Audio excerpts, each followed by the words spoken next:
যুক্তরাষ্ট্রের president Donald ট্রাম্পের মাথার দাম ১২৩ কোটি টাকা। শুনতে অবিশ্বাস্য মনে হলেও এমনই এক চাঞ্চল্যকর ঘোষণা দিয়েছে ইরাকের সশস্ত্র গোষ্ঠী ইসলামিক রেজিস্ট্যান্স ইন ইরাক।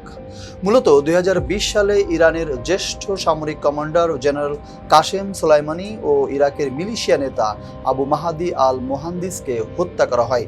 সম্প্রতি ওয়াশিংটনে ইরাকের প্রধানমন্ত্রীর সঙ্গে এক বৈঠকে ট্রাম্প প্রকাশ্যে এই হত্যাকাণ্ডে তার ভূমিকার কথা স্বীকার করেন।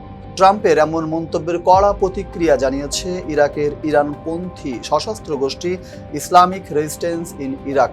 সংগঠনটি ডোনাল্ড ট্রাম্পের মাথার দাম ঘোষণা করেছে ১ কোটি মার্কিন ডলার, যা বাংলাদেশি মুদ্রায় প্রায় ১২৩ কোটি ১২ লাখ টাকার সমান। এক বিবৃতিতে তারা জানায়, সমর্থক ও সদস্যদের অনুদানে সংগৃহীত এই অর্থ ট্রাম্পকে হত্যাকারী ব্যক্তি বা সংস্থাকে দেওয়া হবে।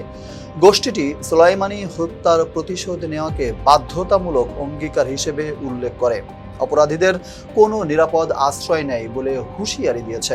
প্রকাশ্যে স্বীকারোক্তির জেরে মার্কিন প্রেসিডেন্টের উপর এমন বিশাল অঙ্কের পুরস্কার ঘোষণা মধ্যপ্রাচ্যে নতুন করে উত্তেজনা তৈরি করেছে। ট্রাম্পের এই বিতর্কিত মন্তব্য শেষ পর্যন্ত মার্কিন নিরাপত্তা ও আন্তর্জাতিক কূটনীতিকে কোন ঝুঁকিতে ফেলে সেটি এখন দেখার বিষয়। Imran Khan, face the people.